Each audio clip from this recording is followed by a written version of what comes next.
আজকে আমরা একসাথে ডুব দেব শাহজালাল রহমাতুল্লাহ জীবনের রোমাঞ্চকর জগতে।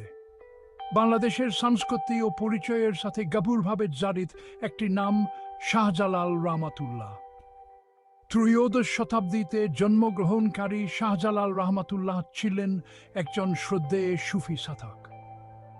ইসলাম, শান্তি ও আধ্যাত্মিকতার বাণী ছড়িয়ে দিতে তিনি ইয়েমেন থেকে বাংলায় এসেছিলেন।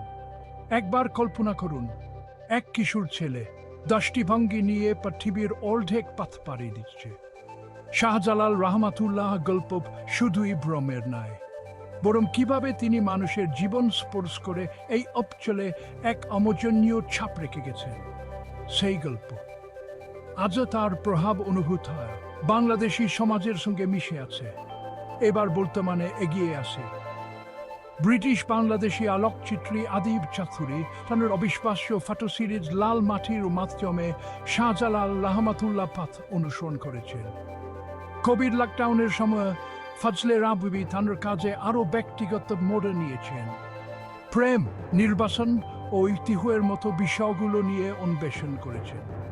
ফজলের লেন্সের মধ্যে দিয়ে আমরা বাংলাদেশের নদী, বদ্বীপ ও লোক কাহিনীগুলোকে জীবন্ত হতে দেখি। তাঁর কাজ আমাদের সংস্কৃতির সারমর্মকে সুন্দরভাবে ধারণ করে, একই সাথে বাষ্পায়নের প্রভাবের মুখোমুখি করে।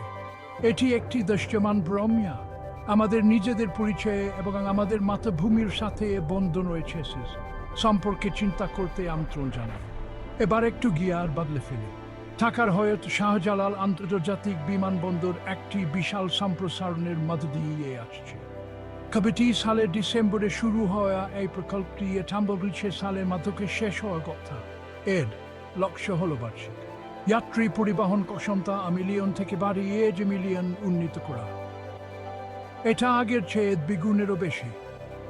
নতুন টার্মিনাল সি, ভিভিআইপি কমপ্লেক্স, একটি ডেডিকেটেড কার্গো ভবন এবং একটি মাল্টি লেভেল পার্কিং সুবিধা সহ এই সম্প্রসারণ বিশ্ববর্ধ নীতিতে বাংলাদেশের ক্রমবর্ধমান ভূমিকার একটি প্রমাণ। জাপান ইন্টারন্যাশনাল কোঅপারেশন এজেন্সির এর আংশিক অর্থায়নে এবং নিপ্পন কোই এবং মিতসুবিশির মতো আন্তর্জাতিক ঠিকাদারদের দ্বারা নির্মিত এই প্রকল্পটি আমাদের ভবিষ্যতের জন্য একটি বিশাল বিনিয়োগ। সুতরাং শাহজালাল রহমাতুল্লাহকে সম্মান জানানোর জন্য বা শাহজালাল আন্তর্জাতিক বিমানবন্দরের আধুনিক উন্নয়নের মাধ্যমে হোক, আমাদের ইতিহাস এবং ভবিষ্যৎ জটিলভাবে সংযুক্ত। উভয়ই আমাদের সমৃদ্ধ ইতিহাস এবং সামনে থাকা উত্তেজনাপূর্ণ পথের কথা মনে করিয়ে দেয়।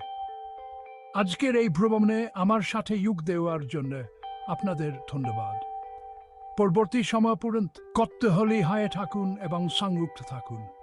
আরও অনুপ্রেরণাদায়ক গল্পের জন্য লাইক, শেয়ার এবং সাবস্ক্রাইব